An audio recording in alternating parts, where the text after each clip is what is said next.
कोई भी सपना साकार करने के लिए सबसे जरूरी है सही कोच का होना। चुनिए सक्सेस एकेडमी रायपुर को और करें अपने IAS PSC और व्यापम का सपना साकार। Download the app now. Hello friends, मैं धर्मेंद्र साहू। छत्तीसगढ़ पढ़ रहे हैं आप लोग मेरे साथ। छत्तीसगढ़ के मेंस क्लासेस में हम हिस्ट्री पढ़ रहे हैं। हिस्ट्री में आप लोगों ने जस्ट लास्ट वीडियो में कल्चुरी जो है वो हमने फिनिश किया और इसके बाद हम लोग देखने वाले हैं एडमिनिस्ट्रेशन। कल्चुरी का जो एडमिनिस्ट्रेशन है, इसके बाद जस्ट आफ्टर मराठा है ना, मराठा जो है इसके हिस्ट्री देखेंगे और उसका एडमिनिस्ट्रेशन। इनसे काफी क्वेश्चन जो है वो मेंस में आपके एग्जाम में आते हैं। ठीक है, अगर कल्चुरी की बात करें तो कल्चुरी से एडमिनिस्ट्रेशन से आप कहीं ना कहीं आप देखेंगे कि चाहे वो सोशल एस्पेक्ट से हो, ठीक है, सोसाइटी से इकोनॉमिकल स्टेटस पूछ लेता है, या कभी आपको स्त्रियों की दशा जो यहाँ पर फीमेल का स्टेटस है इनके बारे में बात कही जाती है, या फिर जो आर्किटेक्चर्स है इस पे काफी ज्यादातर क्वेश्चन जो है वो मैक्सिमम तौर पर पूछे गए हैं कि कंट्रीब्यूशन ऑफ आर्किटेक्चर, ठीक है, ऑफ छत्तीसगढ़ कल्चुरी। तो ये आपके लिए इंपॉर्टेंट है। काफी सारे इनमें इस समय निर्माण कार्य कराए गए हैं आपके कल्चरल रूलर्स के द्वारा। जैसे कि आप देख ही रहे हैं पहले पेज में ही, ठीक है, ये आपने देख रहे हैं क्या, प्राचीन किला रतनपुर। तो ये रतनपुर के जो आपके राजधानी रही है, इसमें जो किले थे ये आज क्या है, केंद्रीय संरक्षित स्मारक है। मैं बार बार आप लोग को बताते भी रहता हूं कि भारतीय पुरातत्व सर्वेक्षण, ठीक है, इसका रायपुर मंडल जो है इसको प्रिजर्व करती है, इसलिए ये हमारा क्या हो गया, केंद्र संरक्षित स्मारक हो गया। क्वेश्चन डायरेक्टली यहां से भी उठा करके पूछे जाते हैं आपको। स्टार्ट करते हैं हमारा छत्तीसगढ़ का जो कल्चुरी है इसमें, ठीक है, इनका प्रशासन। छत्तीसगढ़ में कल्चुरियों का प्रशासन, administration of Kalchuri in Chhattisgarh.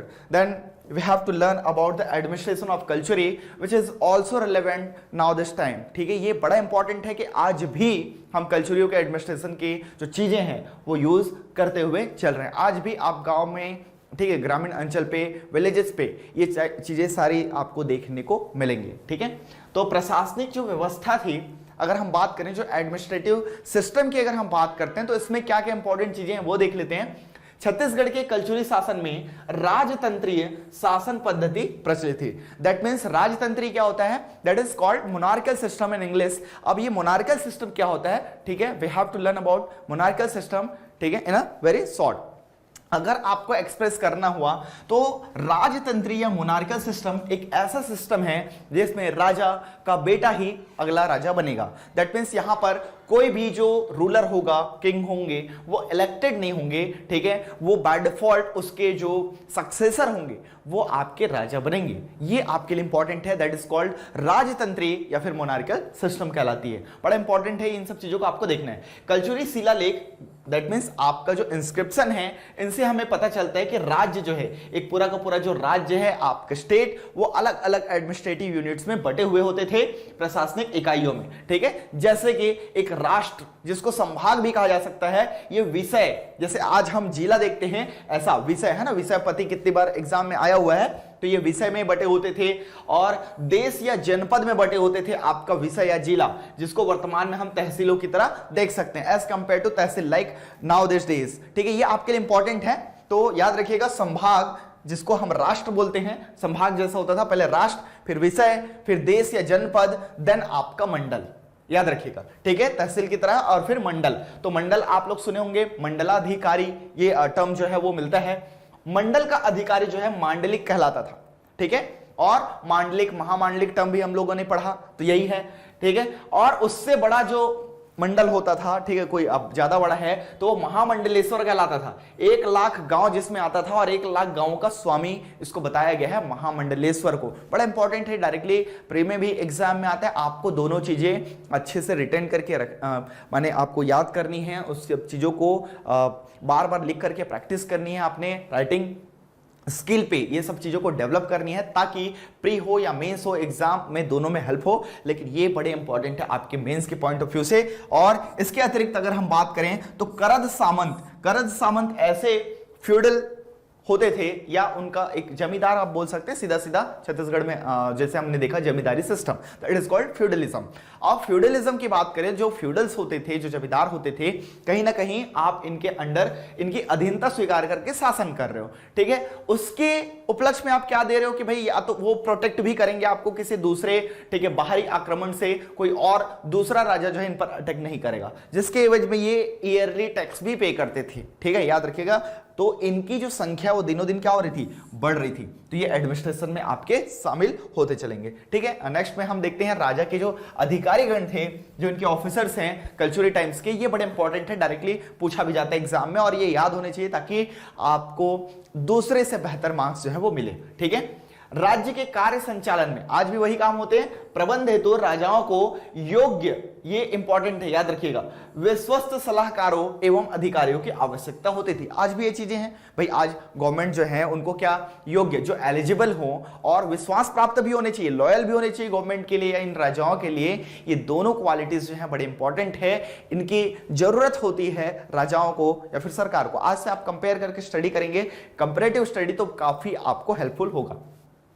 इनमें अगर नियुक्तियों की बात करें तो नियुक्तियां कैसी होती थी, अकॉर्डिंग टू द एलिजिबिलिटी, उसमें जो क्राइटेरिया रखा जाता था, ठीक है, क्वालिटी जो उसमें होती थी पर्टिकुलर कोई भी पर्सन पे, उसके अकॉर्डिंग ये सारी जो आपके नियुक्तियां हैं, दैट मींस अपॉइंटमेंट्स हैं, वो होते थे, ठीक है। यहां पर इंपॉर्टेंट क्या है कि कुछ छोटे इंपॉर्टेंट पोस्ट थे जिसपे उन पे एलिजिबिलिटी नहीं देखा जाता था, वो पारंपरिक रूप से ट्रेडिशनली, ठीक है, या वंशज, जैसे कि हम मोनार्कल सिस्टम पढ़े थे वैसा भी होता था, बट छोटे पोस्ट पे ओनली, जैसे कि लेखक हो गया, ताम्रपत्र जो लिखते थे इनके लिए, ठीक है, आदि की नियुक्तियां क्या होती थी, वंश परंपरा के आधार पर।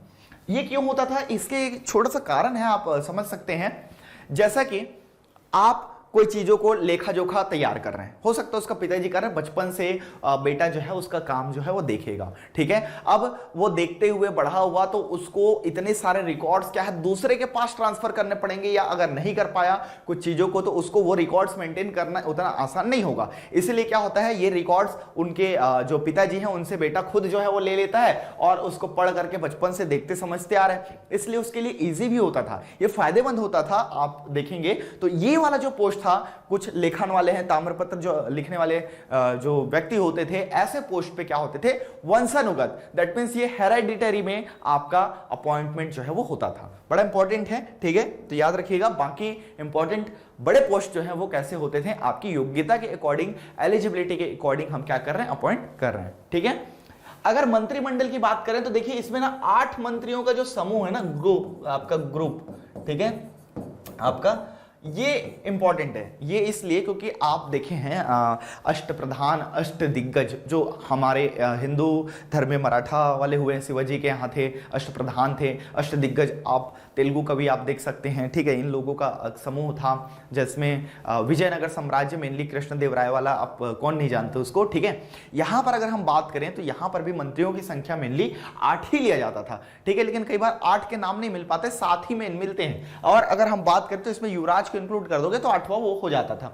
तो यहाँ पर युवराज के साथ साथ आपका महामात्य या फिर महामंत्री कहलाता था, ठीक है। अमात्य मींस मंत्री, और महामात्य उसमें महामंत्री, जैसे प्रधानमंत्री होता है ना, मंत्रियों के मंत्री, वैसा ही, ठीक है। और मंत्रिमंडल को भी अमात्य मंडल या फिर अमात्य कहा जाता था, ठीक है।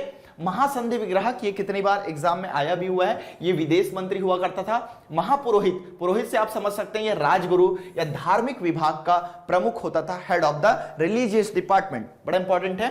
महाक्ष पटलिक, ये राजस्व मंत्री होता था, जिसको वित्त मंत्री भी आप कह सकते हैं, ठीक है, related to revenue and finance, ये बड़ा इंपॉर्टेंट है, याद रखिएगा। महाप्रतिहार, राजा के अंगरक्षक दल का प्रमुख, ठीक है, that means to protect the king. जैसे आज आप लोग प्राइम मिनिस्टर, प्रेसिडेंट को देखते हैं, ठीक है, एनएसजी हो गया, एसपीजी हो गया, तो प्राइम मिनिस्टर, प्रेसिडेंट जो होते हैं वो एसपीजी सिक्योरिटी के अंडर आते हैं, याद रखिएगा, ठीक है।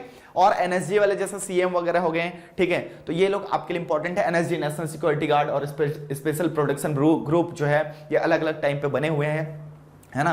तो प्रेसिडेंट हो गए, प्राइम मिनिस्टर हो गए, वाइस प्रेसिडेंट हो गए, तो ये किस में आते हैं, एसपीजी प्रोटेक्शन में आते हैं। स्पेशल प्रोटेक्शन ग्रुप, एक ब्लैक कैट कमांडो का आपने नाम सुना होगा, वो उनको प्रोटेक्ट करती है। तो सेम चीजें वो पहले भी होता था, भाई राजा है, उनको प्रोटेक्ट करने के लिए, that means they are bodyguards, तो इनके हेड कौन होते थे? तो ये आपके लिए इंपॉर्टेंट है, कौन? महाप्रतिहार। अगर कोई इन पे प्रतिघात करेगा तो प्रतिहार करेगा, ऐसा आप याद रख सकते हैं, ठीक है। ये अंगरक्षक दल का, दैट मींस उस बॉडीगार्ड के जो ग्रुप होंगे उसका हेड हुआ करता था, ठीक है। इसके साथ साथ आपका संचार विभाग, जो कम्युनिकेशन डिपार्टमेंट है, उसका भी हेड कौन होता था? यही महाप्रतिहार, क्योंकि साथ ही साथ प्रोटेक्ट तो करना है, कम्युनिकेट भी करते रहना है, इसलिए ये बड़ा इंपॉर्टेंट है, याद रखिए, ठीक है। फिर महाप्रमात्र एक मिलता है, प्रमुख लगान अधिकारी जो है, ये आपके लिए इंपॉर्टेंट है। ये राजस्व प्रबंधक भी था और जमाबंदी विभाग का भी प्रमुख हुआ करता था। तो ऐसे आपको नाम मिलेंगे अधिकारीगण और मंत्रीगण के, ठीक है। तो मंत्री में ये स्पेशली है। और इसके बाद अगर हम बात करें अधिकारीगण की,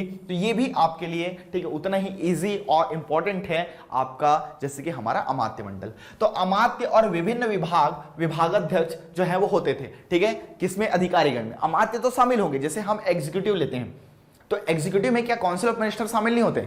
और काउंसिल ऑफ मिनिस्टर्स मेन है। इसके अलावा जितने भी अधिकारी कर्मचारी हैं वो भी तो एग्जीक्यूटिव के पार्ट हैं, एज इट वॉज, जो पहले था, ठीक है, वैसा अब भी है, कुछ बदला नहीं है, ठीक है। तो विभागाध्यक्ष भी होते थे, जो बड़े अधिकारी होंगे वो होते हैं, और कौन होंगे? अमात्य। बड़े इंपॉर्टेंट है। महाअध्यक्ष नामक अधिकारी, नाम ही दे रहे हैं महाअध्यक्ष, ये बड़ा इंपॉर्टेंट है। ये सचिवालय का मुख्य अधिकारी होता है, जैसे आज चीफ सेक्रेटरी है। आप कंपैरेटिव स्टडी करिए ना, बड़ा आसानी से याद हो जाएगा, कोई बड़ी बात नहीं है। महाअध्यक्ष, उसको क्या बोल रहे हैं आप? चीफ सेक्रेटरी बोल रहे हैं। ऐसा आप एडमिनिस्ट्रेशन को बांट करके स्टडी करेंगे, कुछ भी चीजें गलत भी नहीं होगी और आसानी से आप याद भी रख सकते हैं, ठीक है।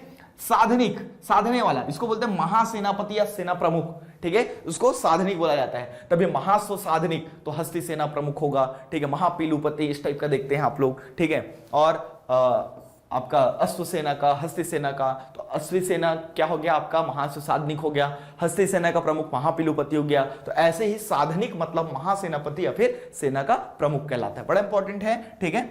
फिर हस्ती सेना का प्रमुख आपका महापीलुपति, महास्वसाधनिक अश्व सेना प्रमुख हो गया। महाकोटपाल तो एक किले का हेड होगा, याद रखिएगा, ठीक है, प्रमुख रक्षक होगा। दांडिक, दांडिक इंपॉर्टेंट है, दांडिक होता है दंड देने वाला और मजिस्ट्रेट। तो यहां पर क्या है?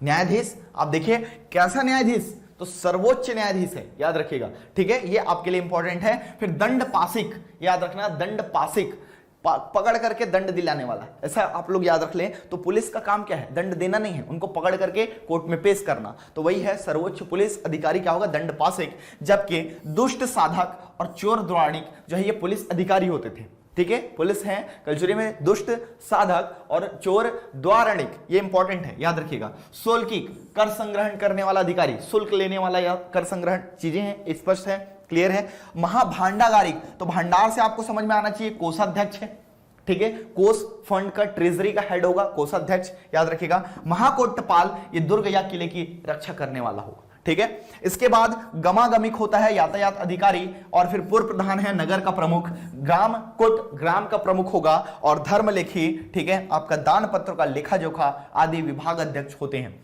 ये अमात्य क्या होते थे? शक्तिशाली होते थे। आज भी आप देख लीजिएगा सॉरी, अमात्य क्या होते हैं? शक्तिशाली होते हैं। दैट मीन्स अगर आप बोलोगे कि मिनिस्टर्स में और ऑफिसर्स में कौन पावरफुल है, ठीक है, तो पावर किसके पास है? एक्चुअल में पावर तो मिनिस्टर्स के ही हाथ में ना, क्योंकि उनकी गवर्नमेंट है, ठीक है। ये आपके लिए इंपॉर्टेंट है। यहां पर पहले भी ऐसा ही होता था कि मिनिस्टर्स ज्यादा पावरफुल होते थे और जो अधिकारीगण हैं वो उसके अंडर ही काम करते थे। तो ऐसे आप लोग याद रखेंगे तो काफी आपको हेल्प भी मिलेगा इसको कंपैरेटिव स्टडी करने के लिए। और साथ ही साथ आपको क्या करनी है? ये सारी चीजों को रिटन करके भी रखनी, ताकि एग्जाम में आप अच्छे से लिख सकें विद, ठीक है, इफेक्टिव डेटाज। अब हम बात करते हैं सामाजिक जीवन की, जिसको सामाजिक व्यवस्था, ठीक है, दैट मीन्स आपका जो सोशल आपके जो सिस्टम है वो किस टाइप के काम करते थे, माने सोसाइटी कैसी थी, वहां पर लोग रहते कैसे थे, क्या करते थे, कौन सा काम करते थे, ये सारी चीजों के बारे में अगर हम लाइफस्टाइल के बारे में कंप्लीट स्टडी देखें, दैट इज कॉल्ड आपका सोशियो, ठीक है, स्ट्रक्चर। यही है आपका सामाजिक जीवन। अब देखें इसमें तो परिवार कैसा था? तो पितृसत्तात्मक परिवार हुआ करता था। दैट मीन्स आपका पैट्रियार्टिक सोसाइटी यहां पर काम करती थी। लेकिन इसका मतलब यह बिल्कुल नहीं है कि वहां पर फीमेल्स की जो कंडीशन है वो आपको अच्छी नहीं मिलेगी या माताओं का कोई रोल नहीं मिलता। देखिए, ठीक है, हेड नो डाउट आपके कौन होते थे? पिता होते थे, याद रखिए। शासन व्यवस्था की बात करें तो यह राजतंत्र था, जिसके बारे में हम बात कर चुके हैं।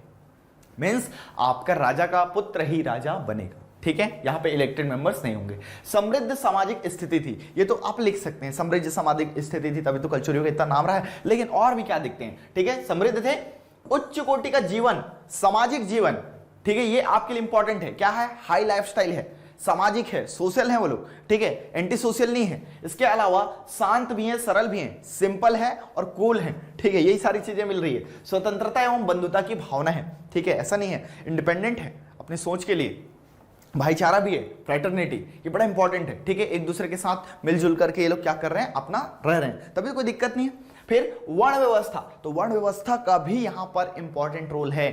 इस समय वर्ण व्यवस्था देखने को मिलती है, ब्राह्मण, क्षत्रिय, वैश्य और शूद्र, ये हम लोग पढ़े हैं। यहां पर कलचुरी कालीन में ना ब्राह्मण, क्षत्रिय, वैश्य ये आपको मिलते हैं, लेकिन शूद्र का कोई भी जानकारी हमको नहीं मिलती है। बड़ा इंपॉर्टेंट है, याद रखना यहां पर, ठीक है, आपको वैश्य का उल्लेख मिलता है परंतु शूद्र का उल्लेख जो है वो नहीं मिलता।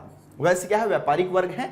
और स्त्रियों की दशा की अगर हम बात करें तो इसकी दशा जो है सम्मानजनक थी। इसके लिए इंपॉर्टेंट हमको क्या मिलते हैं, गुंड महादेवी का शिलालेख मिलता है। ये क्या है, एक लेख है, इंस्क्रिप्शन है, जिनके आधार पर बताया गया है कि भाई जाजल देव ने, ठीक है, गुंड महादेवी के कहने पर, सोमेश्वर देव की माता है, उन्होंने छोड़ दिया, माने उनकी वैल्यू थी, बातों की वैल्यू थी, इसीलिए बड़ा इंपॉर्टेंट है, आपको याद रखना है, ठीक है। तो चलिए आगे बढ़ते हैं। कलचुरी वंश में सती प्रथा भी प्रचलित थी, ये भी बड़ा इंपॉर्टेंट है, ठीक है, मराठा समय में भी देखा जाता है और कलचुरी वंश में भी ये प्रथा जो है आपको देखने मिलता है। बहुपत्नी और सती प्रथा का प्रचलन था। बहुपत्नी मीन्स राजा जो है एक से ज्यादा वाइफ या पत्नी रख सकता है, ठीक है, जिसको हम पॉलीगेमी के नाम से जानते हैं। राजा के साथ साथ दूसरे जो सम्मानजनक पोस्ट पर जो ज्यादा रहते थे वो जो है एक से अधिक, ठीक है, वो पत्नियां जो है वो रखते थे। ये आपके लिए इंपॉर्टेंट है।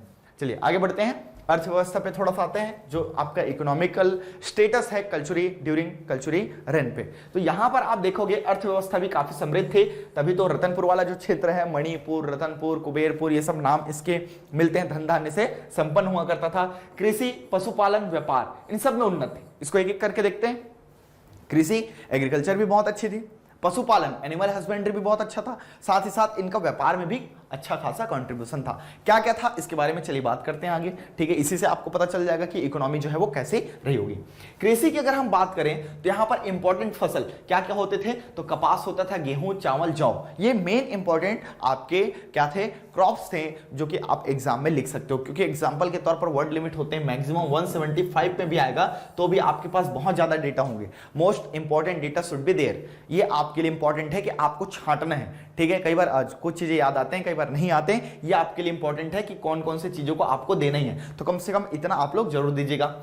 भूमि कर की अगर हम बात करें, जो लैंड टैक्सेशन सिस्टम है, इसमें अगर बात करें तो राजस्व आय का प्रमुख स्रोत क्या है भाई, लैंड टैक्स, लैंड रेवेन्यू, ठीक है, यही आपके राजा के पास जो इनकम का मेन इंपॉर्टेंट सोर्स अगर हम बोलें, ठीक है, सोर्स ऑफ इनकम, तो ये क्या है आपका लैंड रेवेन्यू, भूमि का, ठीक है, रेवेन्यू, राजस्व और कर, ये आप लोग याद रखें। युगा, ये प्री में कई बार पूछा भी गया है, ये इंपॉर्टेंट भी है। युगा क्या होता है, सब्जी बेचने वाले को दिया जाने वाला एक परमिट होता है, तो परमिट ये टैक्स नहीं है, याद रखिएगा, that is not a tax. युगा, युगा आपका एक टैक्स नहीं है, वाइल ये क्या है आपका एक परमिट है, और परमिट के लिए उनको कुछ ना कुछ पैसे जो है वो चुकाने पड़ते थे, तो काइंड ऑफ टैक्स आप बोल सकते हैं, बट वो टैक्स नहीं है, दैट इज परमिट। क्या, और लाइसेंस से समझ लीजिए, ठीक है, लाइसेंस और टैक्स में कुछ डिफरेंस है, टैक्स तो उसके बाद भी लिया जाएगा, परमिट देने के बाद भी, ये याद रखना। लेकिन टैक्स एक बार भरते हो तो परमिशन ले, ऐसा नहीं है, परमिशन लोगे उसके बाद भी टैक्स आपको देना पड़ेगा। तो युगा that is kind of permit, not a tax, ठीक है, to sell your vegetables etcetera, ये आपके लिए इंपॉर्टेंट, स्पेशली आपका सब्जी के लिए ही है और एटसेट्रा नहीं लगेगा इस पे, ये आप लोग याद रखें, ठीक है। इसके बाद, ठीक है, आप देखोगे पशुपालन में, एनिमल हस्बेंड्री में, तो उस समय पर, ठीक है, कुछ कुछ इंपॉर्टेंट आपको देखने को मिलेंगे। क्या आपको एनिमल्स, जैसे कि पशु में बैल पाला जाता था, गाय, ये एग्रीकल्चर के बहुत काम आता है, ये एग्रीकल्चर के साथ साथ आपके लाइफ में, ठीक है, बकरी भी, भैंस, भेड़, गधे, ऊंट आदि का पालन किया जाता है। इन सब के प्रूफ मिले हैं आपको, पिक्चर्स के फॉर्म में, चित्र के फॉर्म में, कोई ना कोई पेंटिंग्स वगैरह जो है वो मिले, ठीक है। उदाहरण के लिए बता रहा हूं, मंदिर की दीवारों पर भी पशुओं का चित्रण, ये तो आप देखे ही होंगे, ठीक है, इससे आपको पता चलता है कि उनकी वैल्यू भी काफी हद तक थी, ठीक है। इसके बाद उद्योग की बात करें, इंडस्ट्रीज की, तो हस्तशिल्प उद्योग, दैट मीन्स आप लोग हथकरघा वगैरह आप लोग सुने हैं, तो यही सारी चीजें हाथ से बनाने वाले हैंडमेड जो मटेरियल्स हैं, ये सब कुटीर उद्योग वगैरह हो गए, घरेलू उद्योग हो गए, वो उस टाइम पे चलते थे। बुनकर उद्योग, कपड़े बनाने वाले, ये तो चलेंगे ही। साथ ही साथ बर्तन निर्माण उद्योग, ये काफी पुराने हैं ना, अभी के ही नहीं है, काफी पुराने से चला रहे हैं। लेकिन ये सब चीजों को जब आप मेंशन करोगे तो आपके मार्क्स जो है वो काफी हद तक बढ़ जाएंगे दूसरों से, ठीक है।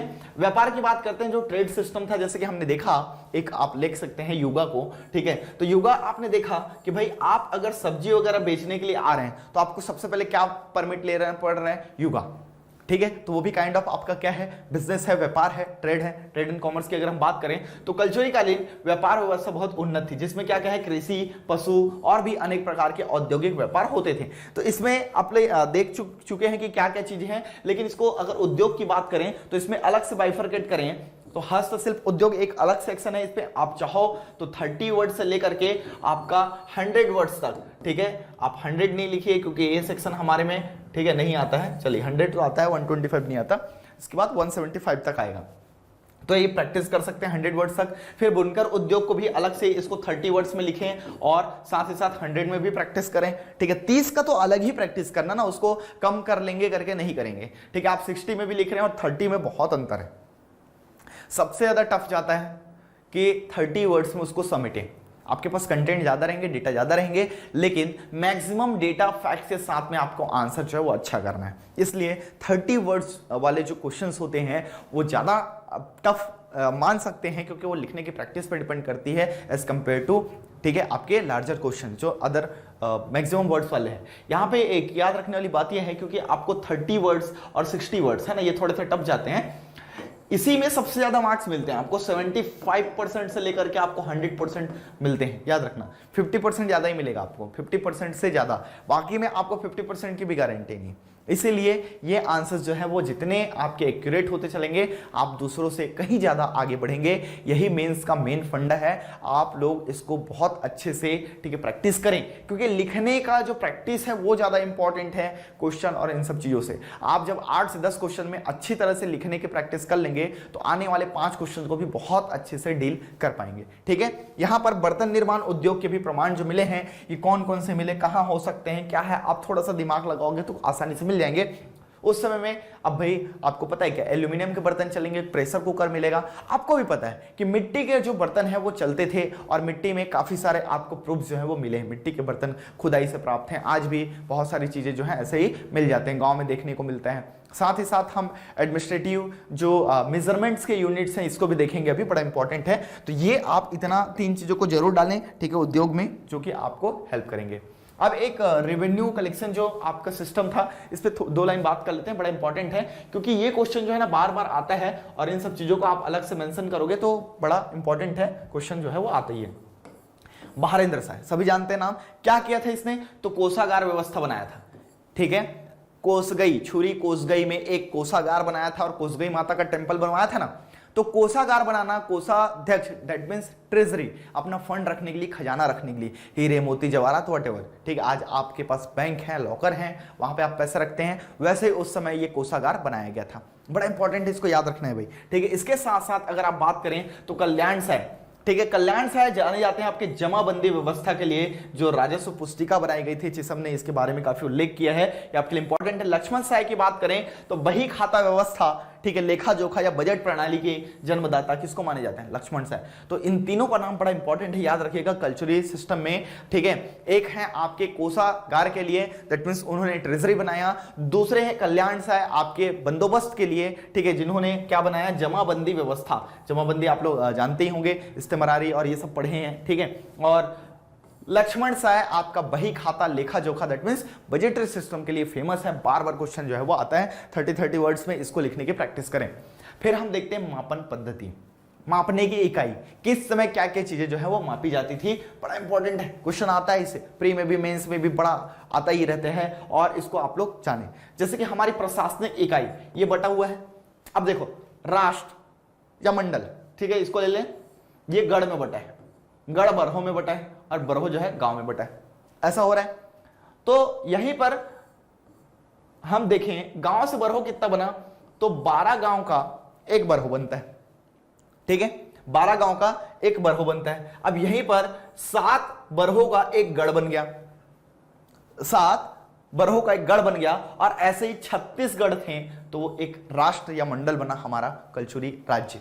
ठीक है। तो यही आपको दिया गया है कि 12, 7, ठीक है, 36 और 1, यही यूनिट में, ये याद रखने के लिए रेशियो है ये, आप समझिए इसको, अनुपात में। इससे क्या होगा, आसानी से आप याद रख सकते हैं, ठीक है, बड़ी आसानी से आप देख सकते हैं जो है, ये आप याद रखे होंगे, बट ये इसमें याद रखना बड़ा इंपॉर्टेंट है। आप सिर्फ अनुपात या फिर इस रेशियो को याद रखेंगे, आपका कभी भी क्वेश्चन जो है वो गलत नहीं होगा। कई बार हम भूल जाते हैं, चलो गांव बरहो गढ़मंडल तो काफी पढ़े, आगे जब आएंगे, ठीक है, मुद्रा, अगर हम बात करें हमारे करेंसीज की, तो उस समय करेंसीज क्या क्या चलते थे, कौड़ी, गंडा, कोरी और दोगानी। चलो आपको नाम पता चल गया, सुन तो लिए कि कौड़ी है, गंडा है, कोरी है, दोगानी है, कितने कितने में होगा। तो आप सिर्फ इतना करें, 4, 5, 16, 4, 5, 16, 4, 5 और 16, ठीक है। तो यहां पर आप देखोगे दोगानी, कोड़ी में बचा है, फिर गंडा में इससे छोटा आपका कौड़ी है, तो कितने कौड़ी का कितना गंडा, तो यहीं पे दिया 4, 5, 16, तो 4 कौड़ी का 1 गंडा, ठीक है, 5 गंडा का 1 कोरी, ठीक है, 16 कोरी का 1 दोगानी, समझ में आ रहा है, 16 कोरी का 1 दोगानी, यही तो आपका फैक्ट बन गया। 4, 5, 16, 1। अब देखो कितनी बार पूछता है, कोरी में कितने कौड़ी मिलते थे या कितने रुपए, एक कौड़ी को रुपए के हिसाब से देखा जाता है। अगर हम देखें एक कोरी में कितने कौड़ी होंगे, 5 तो गंडा है, तो 5 4 20, इसलिए बार बार पूछता है एक कोरी में कितना, तो 20। आज हम बोलते हैं एक कोरी रुपया, तो भाई कौड़ी जो है छोटी यूनिट है और हमारे यहाँ रुपया है, पैसा वाला तो नहीं है, अभी आना और ये सब तो नहीं है, इसलिए बोल देते हैं कि एक कोरी बराबर 20 रुपया। समझ में आ रहा है, कितना बार ये एग्जाम में आया हुआ है, आप निकाल सकते हैं। एक दोगानी में कितना, तो 4 × 5 × 16, ठीक है, तो आपका सीधा सीधा दोगानी आ जाएगा। 5 चौक 20 और 16 दूनी 32, 320 के आसपास ही आएगा, 320 ही आएगा। तो ये बड़ा इंपॉर्टेंट है, आप देख लीजिए, ठीक है। इसके बाद द्रव, जो लिक्विड मेजरमेंट है, ये आपके लिए इंपॉर्टेंट है, सेरी, पंसेरी, मन, ठीक है। फिर 5 8 1 याद रखना है, जैसे 4 5 16 याद रख लिए, बस इतना ही। 5 4 माने 5 8 1। अब यहां पे देखो मन जो है बड़ा है पंसेरी से छोटा आपका क्या है, माने पंसेरी से छोटा आपका सेरी है, तो 5 सेरी का 1 पंसेरी होता है, 5 सेरी इज इक्वल टू 1 पंसेरी, बड़ा इंपॉर्टेंट है। और यहीं पर 8 पंसेरी का 1 मन हो जाता है, 5 और 8 ही काम आएगा, तो सामने के 1 छोड़ दिए, 12 7 36 नहीं हुआ, 4 5 16 इतना याद रख लीजिए, 5 और 8, यही इंपॉर्टेंट है। इसके बाद और अनाज की मापन की अलग अलग इकाई मिलती है, जैसे पोगई है, अधेलिया है, कुरु है, काठा है, खाड़ी है, गाड़ा है, इसके अलावा और भी हैं, पैली हो गया, पैली और पैली ऐसा बोल देते हैं, ठीक है, ये हो गया, सुपा हो गया, सुपा में भी नापते हैं, ऐसा नहीं है कि सुपा, ठीक है, ये भी इंपॉर्टेंट है, पैली, सुपा, पोगई, अधेलिया, कुरु, काठा, खाड़ी, गाड़ा, ये सब क्या है, ये भी मापने की ही इकाई है, लेकिन ये ज्यादातर आपके यूज होते थे आपके ग्रेन्स मेजरमेंट में, अनाज को मापने में। इतना गाढ़ा धान, इतना सुपा धान, इतना काठा धान, आप लोग सुने होंगे, आज भी ये चलते रहता है, कुरु, काठा, पैली, अधेलिया, पोगई, ठीक है। तो ये सब आपके मेजरमेंट्स हैं, इसमें डायरेक्टली कोई नहीं मिलता, क्योंकि ये अलग अलग जगह पर अलग अलग वो देखे गए थे। बाकी स्टैंडर्ड आपके जो राजन काल में चले हैं, माने एडमिनिस्ट्रेटिव में, तो ये बड़ा इंपॉर्टेंट है। फिर ये बहुत छोटे ग्रामीण अंचल पर ज्यादा देखने को मिलता है, छोटे छोटे आपके यूनिट्स हैं जो आज भी देखने को मिलेंगे, ठीक है।